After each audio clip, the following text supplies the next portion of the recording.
Burton's 1989 film Batman, the first installment of the Burton/Schumacher Batman quadrilogy.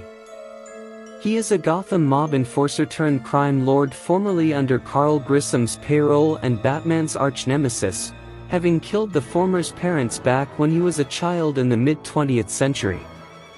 By the late 1980s, Napier is found out by his boss to be in a relationship with his mistress Alicia Hunt, so Grissom sets him up to be killed by the Gotham City Police Department, but a fateful encounter with Batman drastically changes him both physically and psychologically, leading Napier to don the mantle of his favorite deck card, overthrow Grissom and set himself on taking over Gotham City for himself. He was portrayed by Jack Nicholson, who also played Colonel Nathan R. Jessup in A Few Good Men, Jack Torrance in The Shining, James R. Hoffa in the 1992 film Hoffa, Daryl Van Horn in The Witches of Eastwick and Frank Costello in The Departed. As a younger man in a flashback, he was portrayed by Hugo Blick. In a flashback sequence in Batman Forever, he was portrayed by David U. Hodges. Jack Napier was born in Brooklyn and came to live in Gotham City. In his school years, Jack proved himself to be emotionally unstable and prone to violent mood swings, but was highly intelligent, showing aptitude in art, science, and chemistry. When he was 15 years old, Jack was convicted of assault with a deadly weapon. Years later, as a young man at the age of 26, he and Joe Chill mugged Bruce Wayne's parents, Dr. Thomas Wayne and his wife Martha, while they were walking home from the movies. When Thomas interceded to protect his family, Napier stepped from the shadows and shot both him and Martha in the chest, killing both of them. Napier then took aim at Bruce, inquiring, "Tell me, kid, you ever danced with the devil by the pale moonlight?" Before Napier carried out the deed, his panicked partner urged him to leave, saying, "Let's go, Jack," which caused Napier to turn to his partner with a puzzled look, and snapping him out of his dissonance. Napier decided to spare the boy and left, saying, "See you around, kid." Little did Jack know that his prediction would come true, that he and Bruce would meet again someday and that same man would be the death of him. Years later, Jack became the right-hand man of the crime boss Carl Grissom.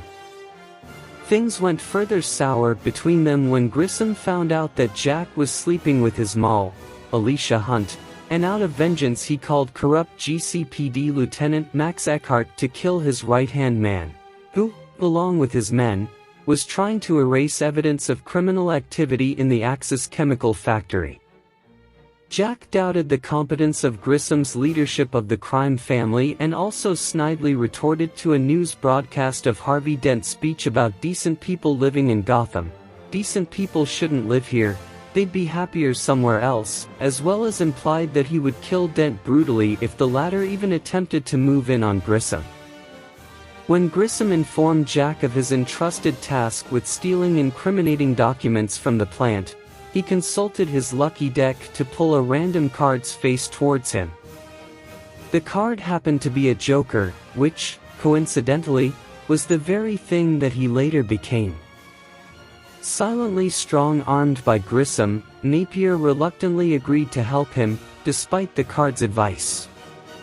Breaking into the chemical plant with his men, Napier discovered the ruse after they broke into the main office vault to discover it was empty. Whilst his men kept the GCPD busy, he activated machinery around the plant to make detection more difficult and cover his escape, and inadvertently caused several of the vats to fill up with an uncontrolled mixture of hazardous chemicals. Grissom's plan went awry thanks to intervention by Commissioner Gordon, who took charge of the officers and demanded they spare Napier, and Batman, who subdued several of the hoodlums and tracked Napier as he fled. Eventually, Napier meets Batman for the first time. Before he was going to escape, he kills Eckhart after he told him to think about the future.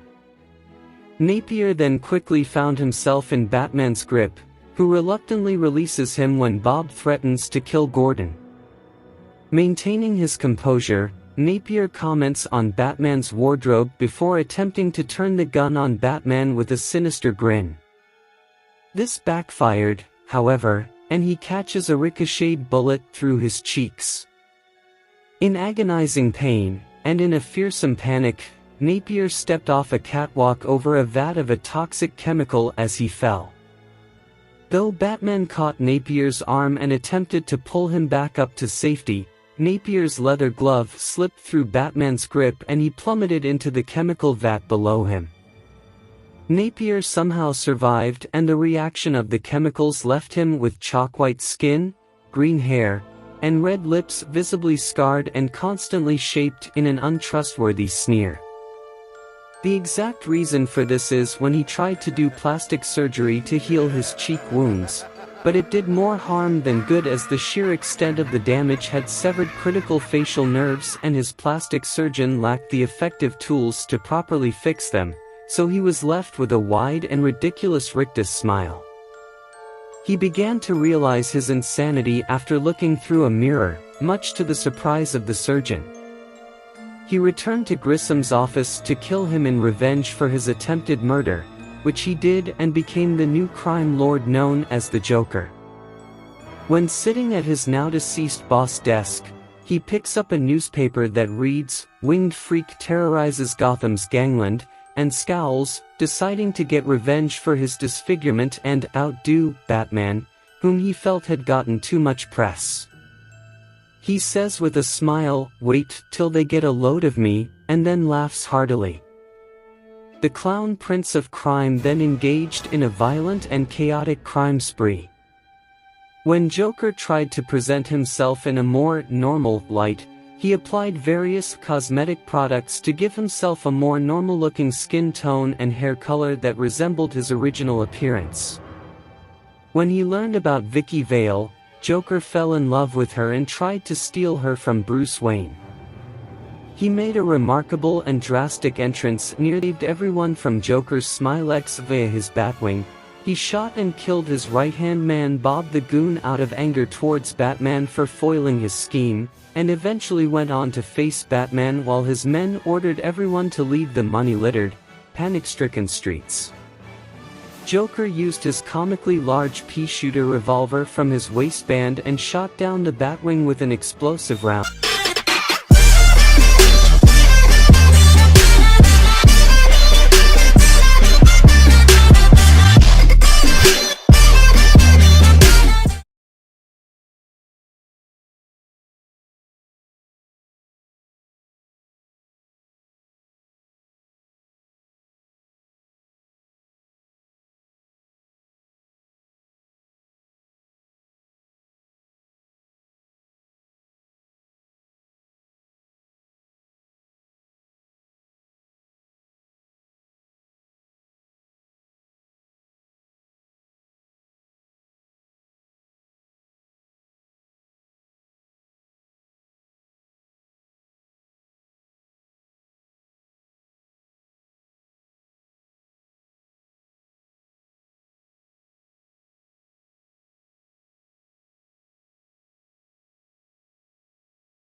Não se esqueça de deixar aqui o seu like, gostei, se inscreva no meu canal.